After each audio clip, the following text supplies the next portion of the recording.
हम अपने शरीर और मन से परे कैसे जा सकते हैं? अगर आपको भौतिक से परे के आयाम में जाना है तो आप में 5 इंद्रियों से परे के बोध को खुलना होगा। आप में ये 5 इंद्रियां तभी खुल जाती हैं जिस पल आप अपनी माँ के गर्भ से बाहर आते हैं। ये 5 इंद्रियां खुल जाती हैं क्योंकि ये जिंदा रहने के लिए जरूरी है। अगर आपके पास ये ना होती तो आप जीवित रहना ना जानते होते। तो जीवित रहने की प्रक्रिया प्राकृतिक रूप से खुल जाती है। मान लीजिए जब आप एक छोटे बच्चे थे तब आप अगर जंगल में खो जाते, अगर कोई खाने की चीज आपके सामने आती तो क्या आप उसे लेकर अपने कानों में घुसड़ते या अपनी नाक में? आपको पक्का पता होता उसे कहाँ डालना है ना?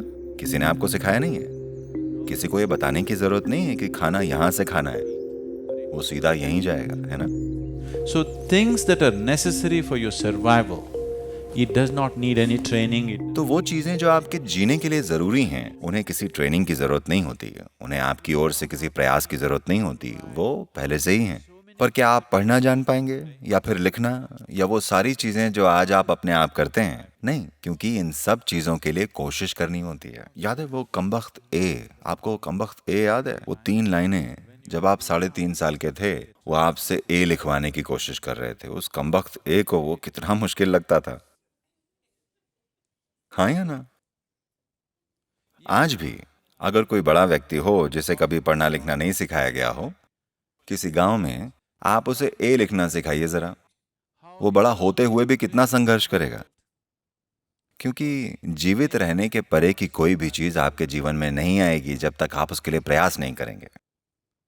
पर जो जिंदा रहने के लिए चाहिए वो बिना प्रयास के आ जाएगा। तो अगर भौतिक से परे के एक आयाम को आपके जीवन के अनुभव में आना है तो थोड़ा प्रयास करना होगा।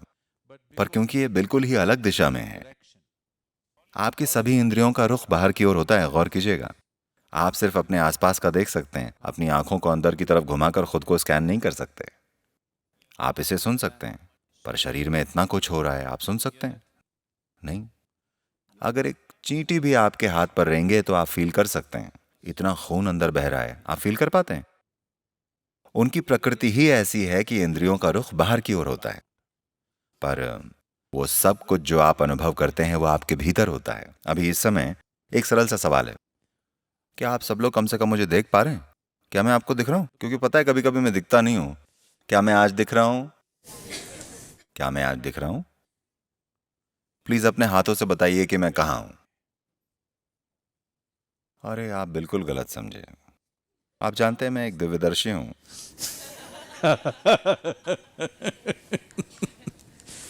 अभी ये लाइट मुझ पर पड़ रही है, रिफ्लेक्ट हो रही है, आपके लेंस से जाकर आपके रेटिना पर उल्टी इमेज बन रही है। आपको सारी कहानी पता है कि नहीं? क्या आप मुझे देख पा रहे हैं? अभी मैं कहाँ हूँ? आपके भीतर। आप मुझे कहाँ सुन रहे हैं?